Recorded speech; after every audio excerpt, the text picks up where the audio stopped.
watching closely. What's the secret, Max? You just gotta find something you love to do and then do it for the rest of your life. I don't want to be a product of my environment. I want my environment to be a product of me.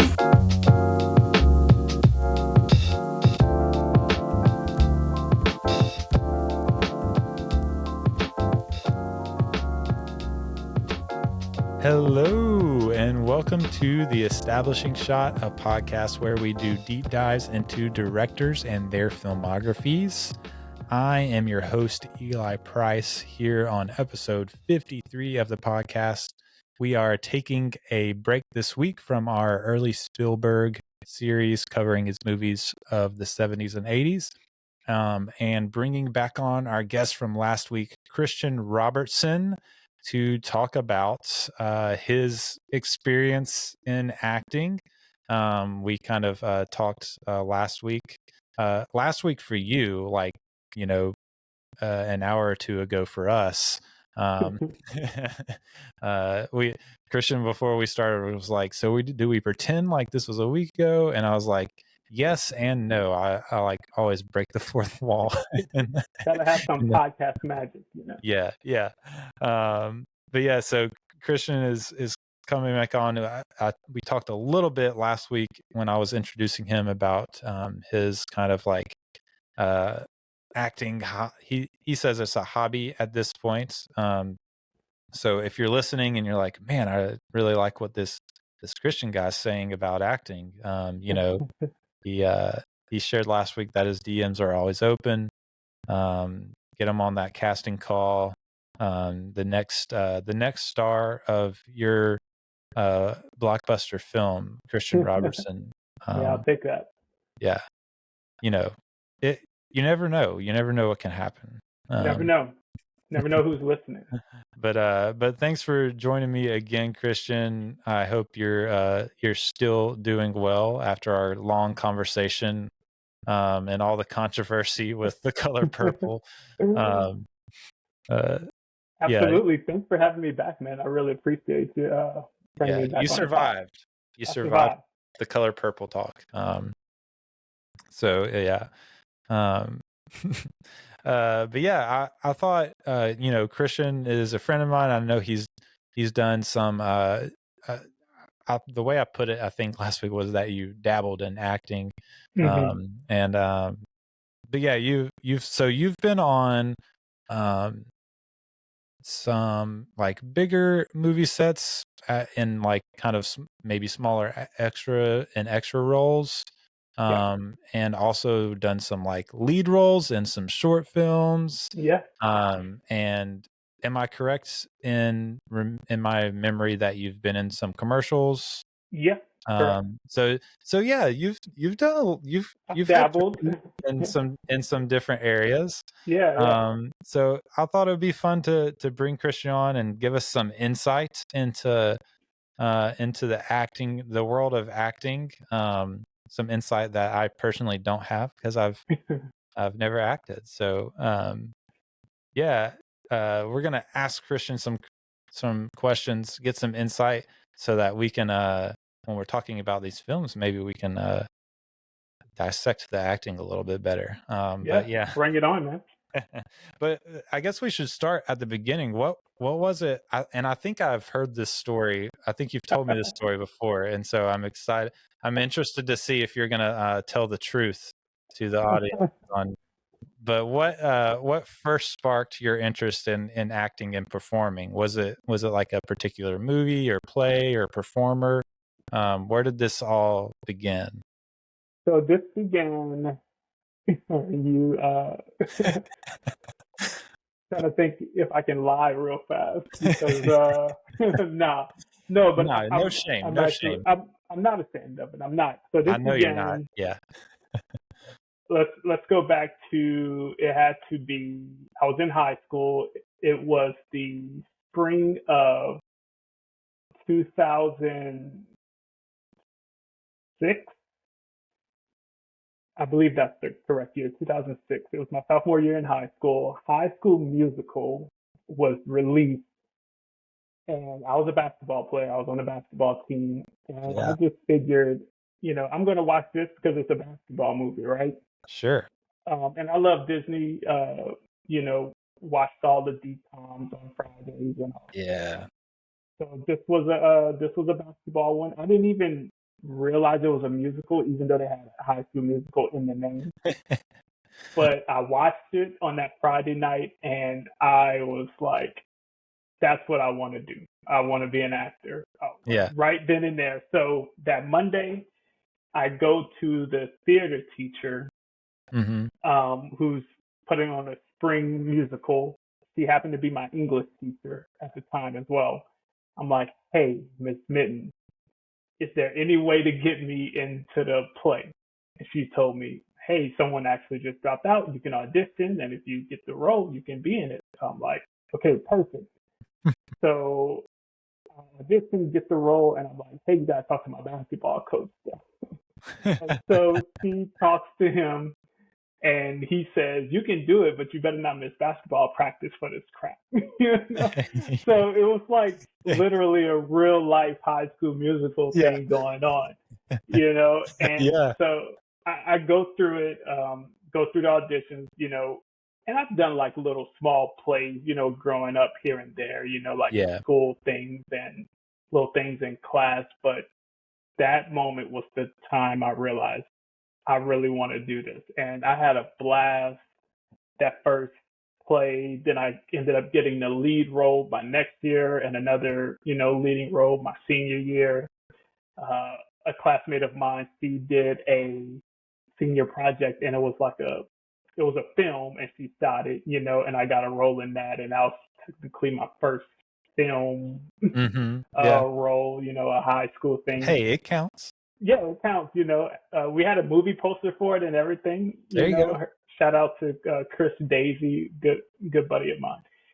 So yeah, that was how it started, and I just absolutely love it. Yeah. No, I think it's like an incredible origin story of you like basically seeing High School Musical and basically like constructing that plot line for yourself in real life. I think Yeah. I think it's just very maniacal of you to have constructed that scenario for yourself.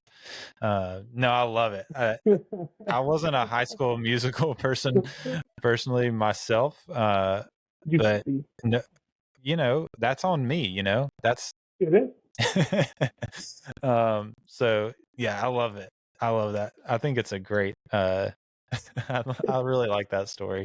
Yeah, I'm not ashamed of it. I tell people. I know you're not. Yeah, that's why I knew you would tell it. I knew you wouldn't tell a lie. Hi.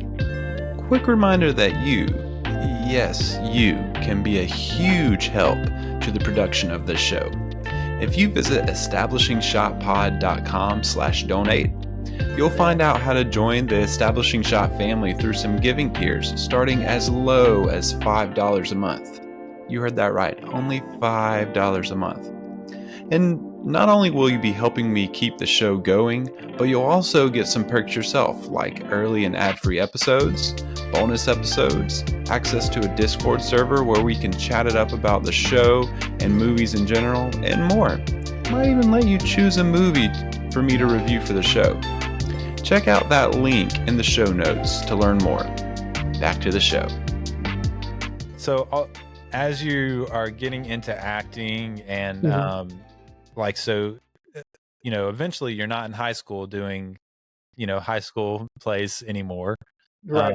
What was some of the stuff you did? Maybe did you do any in college, or did you start like getting back into it like after college? What were some of the next sort of things you did after high school?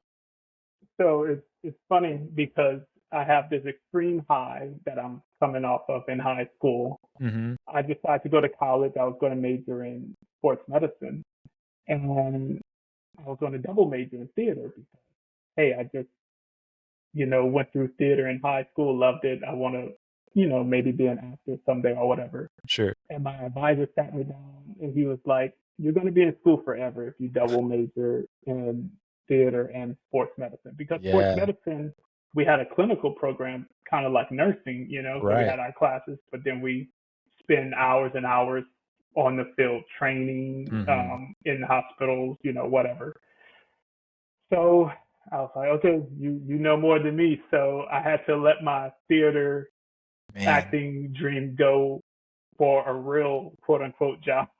Yeah. Yeah. Uh, and so I didn't do anything in college. I tried out for one play in the theater department, didn't get it. I did take a theater course. I took another acting course, but it was more of the history of it. Sure. Yeah. Uh, but I did like little skits here and there with the campus ministry I was involved with. Mm-hmm. But outside of that, nothing throughout college, Yeah. Yeah. unfortunately. It wasn't until after I graduated college, a year after, um, my wife and we moved to Denver. We were serving at a church plant, but we were working our normal jobs. I was working in a clinic as an athletic trainer, Mm-hmm. doing physical therapy and covering some sports at a local high school in the area. And we had this patient who she was uh, big into theater, and she had a knee injury. And the whole reason she was coming to us was to get her ready for her production of Into the Woods. So she had to be able to dance and twirl Yeah. and stuff like that. So we had to get her ready for that. And having those conversations, 3 times a week, she encouraged me like, hey, you could get back into it. So Yeah. she encouraged me to go try out for this play. It was To Kill a Mockingbird, actually. Okay. And I get to the second call back, and I didn't get the role, but I met so many people there. They were Mm-hmm. exchanging information, and that led me to audition for some film projects with some students at Denver University. Cool. Yeah. And that was my first introduction to film acting, which that was always the goal for me. And, Mm-hmm. that's kind of where it took off from there. Yeah. Yeah. Very cool. Yeah. And so, so did you? So I know you've done some some acting like coaching and stuff like that. Yes. Did you start doing that around this time, or was that later? Um, So outside of what I learned in high school, I didn't have any coaching or yeah. any teaching. It wasn't until I moved back to Lafayette in 2016, I auditioned for this short film, and the person I taped the audition with, she happened to be helping with the casting, and her name Mm-hmm. is Rachel Whittle, and I ended up getting the role. And it's funny, it's a blessing how that whole thing happened. The casting call was closed, but they didn't find the person yet. I asked if I could submit late. They said yeah, and then I just happened to be the person. Like, hey, we want to go Yeah. with you. And so uh, she helped me so much in that audition, and then she became my acting coach. So I still take classes with her to this day. She's been, so instrumental in this whole acting journey Yeah. for me. I get to work with her very often, on commercials and other projects we have going on. She's taught me so much. I'm very grateful to her. I tell her all the time, like, hey, you a big reason why I'm able to live out this acting dream. So thank Yeah. you very much. Yeah. What is that?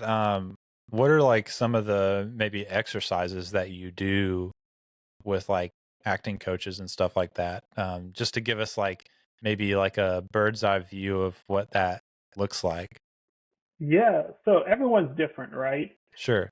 So, and I've taken classes with a couple of different other coaches just to get, different perspectives and such Mm-hmm. like that, or people that he's connected with.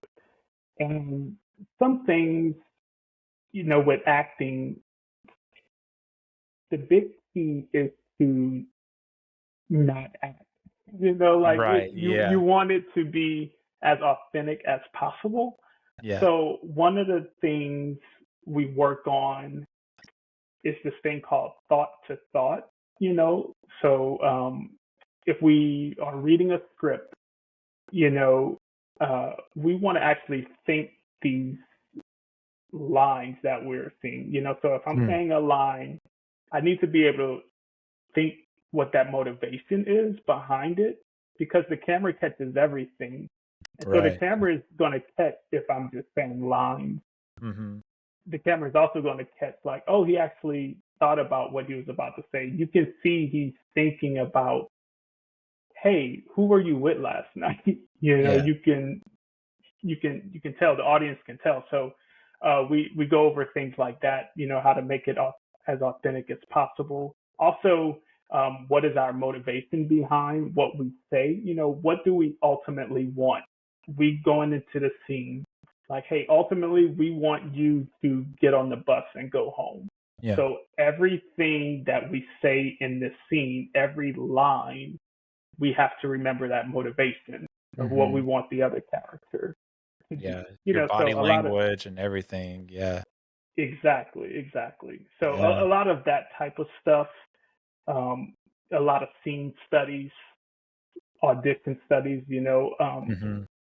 doing a scene is different than auditioning for the part, so we have to learn how to Gotcha. move with the camera and where the camera is. A lot of times in auditions, we're not even talking to a real person, Yeah. so we have to, make it seem as authentic and real as possible. Yeah.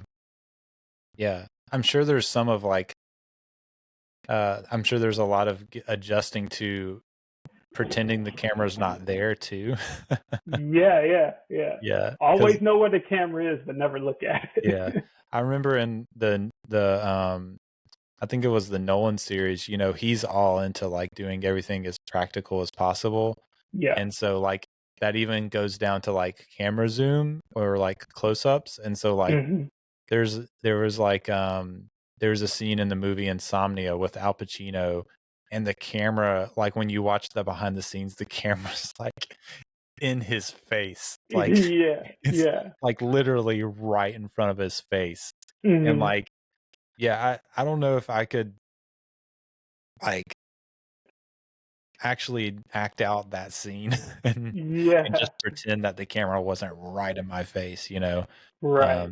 I'm sure there's a lot of that kind of just getting used to a camera being in front of you, even if it's not in your face. Right. Literally. It takes practice, a lot of rehearsal, Mm, and I can practice something and feel like I have it down so well, mhm, how I want to do it, but once the camera is there, it's different, because you kind sure. of get a little self-conscious and stuff. But one thing a coach told us was like, hey, are you practicing like your facial expressions and stuff like that? Like, no, just be a real person, Yeah. Yeah. whatever would happen in a normal conversation about whatever you're talking about, just let that happen. You don't need to like snarl your mouth or do Yeah. these little things, these Mhm. acting things. Just be a real person. Yeah. Yeah, that makes sense. Hello again. Do you know how you can really support the show for free in just a few minutes or less? That's right. Just leave a rating and review on Spotify and Apple, or wherever you listen that might allow for ratings and reviews. These really help the visibility of the podcast. In fact, just hit that pause button right now and drop the review right now. And then you can get back to the show. I'd greatly appreciate it. Okay, I trust that you went and left that rating and review now. Back to the show. Another like thing that really like kind of pertains to the endeavor of this podcast, which is digging Mm-hmm. into directors and kind of Yeah. following them through their filmographies. As an actor, what is what has been your experience with like different directors and like their I guess their styles and their personalities? What has been like your experience as far as that goes?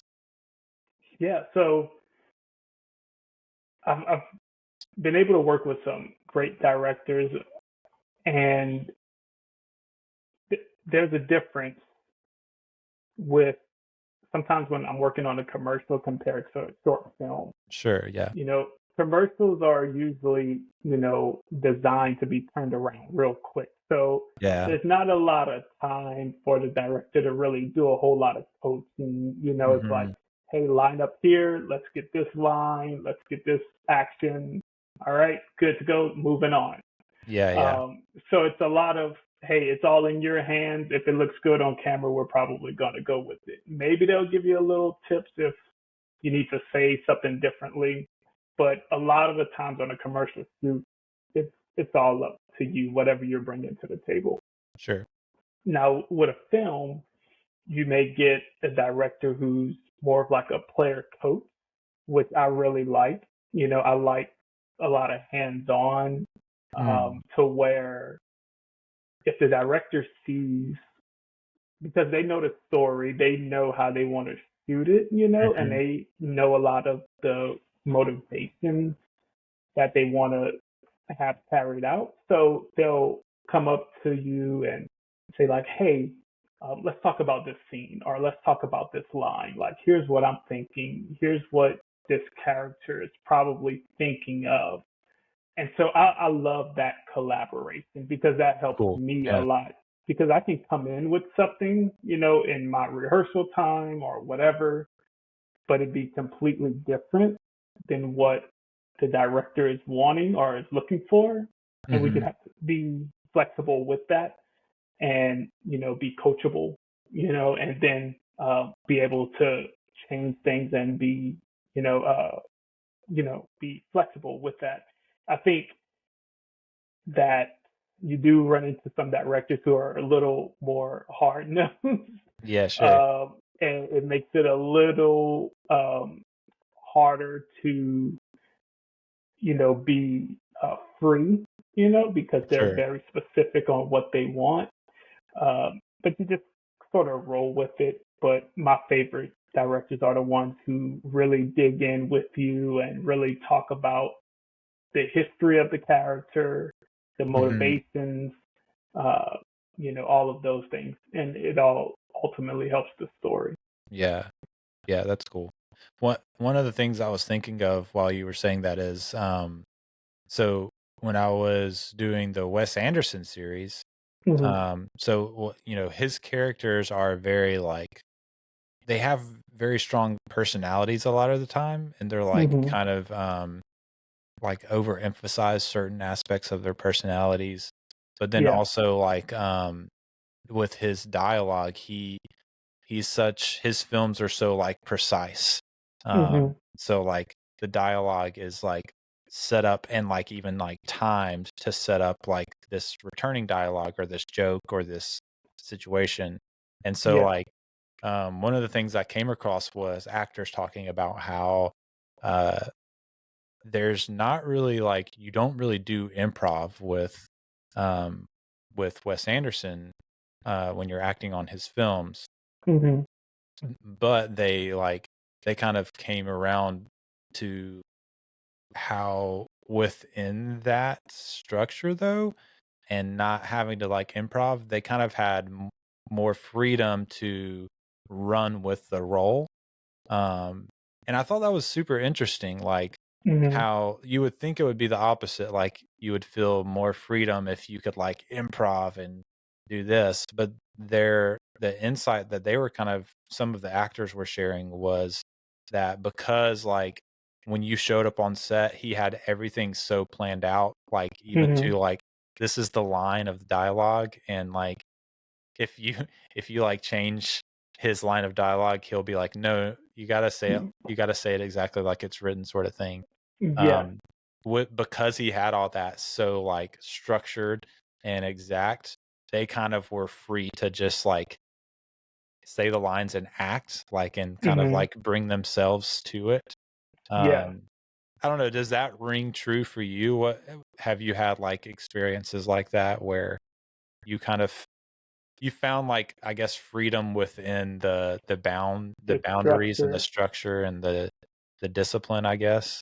Yeah, yeah, absolutely. And you just hit it on the head, because I was going to say there's freedom for me. There's freedom in structure. So I Yeah. love one acting coach said, if you get a script, you get the job. You go in word perfect. So word for word, whatever's on the script, don't try to improvise anything. Don't leave out a word, add something else. Do it exactly as the script says. Mm-hmm. And then with that, you'll learn to have some freedom. You'll learn if the director wants you to be exactly word perfect, like a Wes Anderson, Mm-hmm. or if you can get some freedom in there. But for me, I work best whenever I know exactly what I'm saying, exactly what the other character is saying, and then being able to get a little freedom into that. Maybe the cadence is a little Yeah. different. We Yeah. can change What that you up from bring, take to take. yeah, what you bring to it, like with your distinct style and persona and that within that It, structure is what makes it unique, I guess. exactly, because I can give you the same script as myself, Mm-hmm. and we can bring two different things to the table. Yeah. We can both be I've saying the exact same words, but it have a totally different feel. Yeah. right. I remember one role I went for that I ended up winning, um, getting the job for. The reason they chose me because I had a more drama, feel to it, and Mm-hmm. the other person was saying the same lines, but they had a more comedic delivery to it. Mm. And for the film, it was, more drama, more serious. So that's why they went with me instead. So kind of to your point, you Yeah. know, you can have the same dialogue, the same words, but what you bring, how you deliver it, what you emphasize, all Yeah. makes a difference. Yeah. And I think too, ultimately, one of the things maybe that we don't talk about when we talk about acting is not getting the roles that won't be good for you. So Mm, if they did need a more comedic thing for that and they just went with you, maybe because oh, you were closer to someone in casting than the other guy, yeah, like yeah, it could hurt maybe the film as a whole because oh, you're not delivering it the way that it needs to be delivered. Um, yeah, and also then someone sees that and be like, well, that guy's not a great actor. When really it's not that, it's just you weren't a good fit for the role. And right. I think sometimes we maybe it's a blessing when you don't get a role because Yeah, you don't want to have a role where you don't fit yeah, what the vision is, um but I don't guess you hear that talked about a whole lot is yeah. um I've come across it a few times there was a Spielberg film where he wanted I'm blanking on which film it was and what the I think it was for Close Encounters. There was an actor he wanted for the lead character, and Hmm. um, but the character at one point is cries and something, and the actor was hey, I love this role. I think it's a great character, but I just I can't cry really Yeah, on film. He's I don't, I just can't. I've never been able to really do it. yeah, So I can't do the role. And Spielberg was like, "Oh, we'll take that out." And the actor was like, "No, no, no, no." yeah, He was like, "No, it needs it. The character, the story from what I've read, that's perfect. It just needs to not be me." And yeah, I thought yeah. that was so self-aware and Hmm. oh, he recognized that if they tried to force him into this role, the movie would Yeah, have been lesser for it.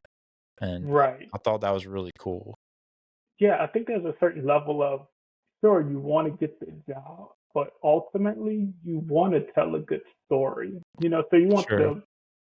you want you want to play to your strengths. Mhm. Everybody wants to do that. So the job for the director and the casting is to have the actors in the best role for the story. Yeah. There's I was working on this project, and you know I auditioned for this one role. I didn't get it, you know, and I ended up getting another role. And at first I was, you know, bummed out about it. Like, oh man, I was really hoping to get that role. Yeah. But then I got this other role, and it ended up turning into like a really sweet role, and I was grateful for it, Mm-hmm. and I felt like, okay, this was the character for me, Sure. Yeah. and for the story. Yeah. And when you also see the person who ends up playing the role that you had originally went for, like, oh yeah, they Yeah. perfect for that role. So Yeah. yeah. Yeah. That's really cool. What I guess a couple more questions. What when you're like preparing for a role, like what do you do? Like is it how do you prepare or research? And then like once you get through that, like what is usually like the biggest challenge for you personally in like taking on that Yeah. character, Yeah. There's a lot to that one.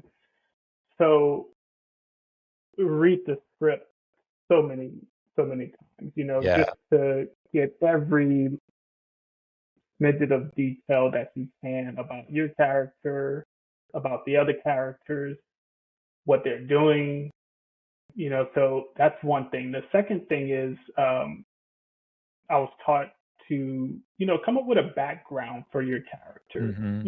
Even though you may not get a bunch of that in the script itself, it's good to come in with something like, Yeah. hey, these are my core motivations. Like maybe my character, was raised in a single parent home, and this is my motivation. This is how I operate in a lot of different things, so kind of Ms. Rachel taught us, to, journal out your life a little bit, as Yeah. and that helps. So that's part of my process. I would say the harder things, because I am a believer, and so I think one of the things to navigate is when I'm auditioning for a role, or I'm in a film or something like that doesn't necessarily my personal beliefs, or whatever, or maybe the language or something like that. Sure. Yeah. That's a little tough, and I have to make decisions like, okay, is this something I want to go for, or is this something I should pass up because it's a little too far for me personally? Sure. Yeah. I would say those are some of the harder decisions to make, because again, you want the job, but then if I can't have peace and have fun doing a role, then it's not the role for me, because I have a family that I'm representing. And I have morals and stuff like that. And I'm not saying every set is bad or anything like that, but it's everybody's personal like lines that they're willing to cross. Like everybody has those, or they should, they should have thought everyone should have thought at least through like what are lines I will and won't cross, right. Yeah, exactly. And so that's a big part, because I want to do the character justice, and I don't want anything holding me back, so if I feel like I would be held back, then I kind of reassess and maybe go in a different direction. I also think that one thing that I do that I learned is to kind of bring my personality to the character, what is it about me that I can bring to this character? And the more that I can sort of, quote unquote, be myself in that character, I think the better the character can be. Yeah. So, because it feels less like acting and more just like you being. yeah, exactly. Yeah, that's good. Hello there, listener. Don't you ever want more for your life? Don't you ever dream of surpassing the status of just podcast listener? Well, I've got good news. If you head on over to establishingshotpod.com and click the send a voicemail button on the right side of your screen, you can be featured on the podcast. I'd love to hear from you, whether it's a comment in response to an episode you liked, an opinion of mine you disagreed with, or just a question for me. And if you're too shy to have your voice featured, you can always email me at establishingshotpod@gmail.com. Don't settle for just being a podcast listener. Reach for the stars and get featured on The Establishing Shot. Back to the show. What about this? Are there any like interesting anecdotes or like memorable moments from being on a set that you would like to share before we kind of wrap up? I would say this particular moment was in a class. I will talk about, but I was really struggling with just relaxing in this scene Sure. that we were going over, and the teacher had both of us lay on the floor and was like, okay, now I want you to go through the scene. So kind of took away any actions that we were doing, took away all of that. I just want you to lay on the floor and go through the scene like that.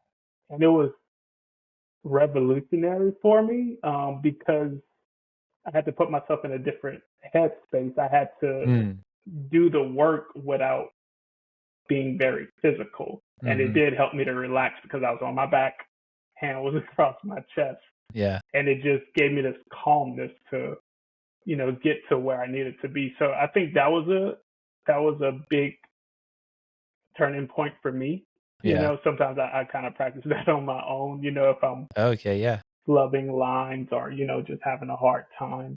But I would say the second thing, I was on a set once and I had to essentially run into this bush. It was a comedic thing.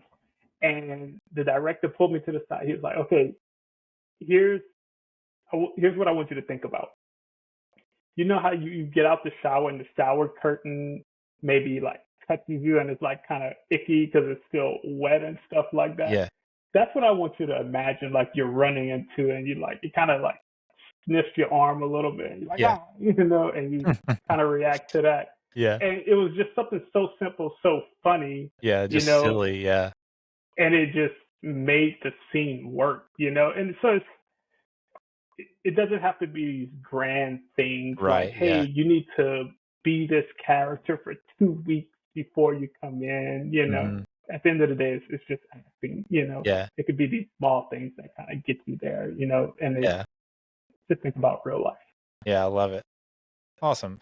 Well, before we go, do you want to give any like encouragements or maybe tips for people that are interested in like breaking into acting? Yeah, for sure. If it's a dream, do it. You style a buff, you just do it, whatever. But literally find someone who's doing it, talk to them like, hey, I see you're doing this. I see you're doing commercials. You're talking about these types of things. Where do I start? Yeah. So humble yourself and make that connection.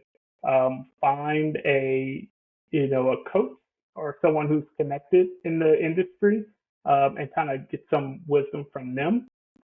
They'll lead you in the right direction. Also, whenever you do start getting on sets, just be humble and treat everybody with respect. There's so many people who are working to make the story come alive. The lighting, costume, makeup, director, assistant directors, everyone, It's a treat them all with community. respect. It's a community. And also, just do the training, do the work, to get better. It's a craft and you can always get better. So learn as much as you can. But definitely, if you know someone who's doing it, talk to them, see how you can get in. And it doesn't have to be, oh, I need to run into this big director to get started. Right. It's not that. It's as simple as, hey, I'm going to go sign up for my first class and just learn what acting is. Yeah. Just start doing something. Yeah. Just start. Yeah.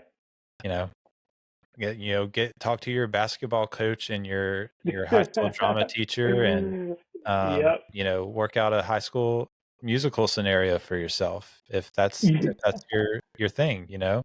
That's what it takes. There's a lot of local theater stuff going Yeah. on in your town, so there's a lot of ways to get connected. Oh yeah, for sure. And I mean, honestly, like, we live in a day where like you can just film yourself, like, Yeah. and Yeah. start a YouTube channel. Exactly. Like there's like so many less barriers than there used to be to Exactly. filmmaking and acting and all that. So yeah, put yourself out there. Yeah.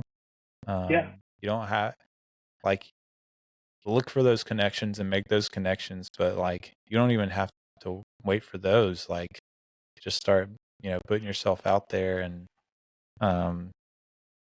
yeah, YouTube it's free to upload stuff to YouTube. Exactly. You can make your own stuff. I literally worked on a project just recently, and the director, her whole motivation behind it was, hey, I kept being passed up on things for a season, so I just decided to do my own thing. Yeah. And that's how we all ended up on the set, to make her movie, so you can definitely take things into your own hands and start creating things. Yeah. You can make actually good looking films just with your iPhone. That's incredible. Sure. Even like, and then people, even big directors have done it. Like Steven Soderbergh has like a few movies that he shot on his iPhone, and he's like a big director. So like, yeah, it can happen. It can happen, and then you can discuss their movie on your pod. So yeah, I will. Hit me up and I'll bring you on. But yeah, Christian, I really, really appreciate the insights. I learned some things with this little interview, and I'm sure other people did too. Yeah, appreciate the insights. I appreciate you surviving that Color Purple talk with me last week, and hey, I had a blast. It's been really fun having you on for these episodes, and maybe I'll have you back for another time when I get into another series, but we'll see. Hey, well, maybe I'll come back.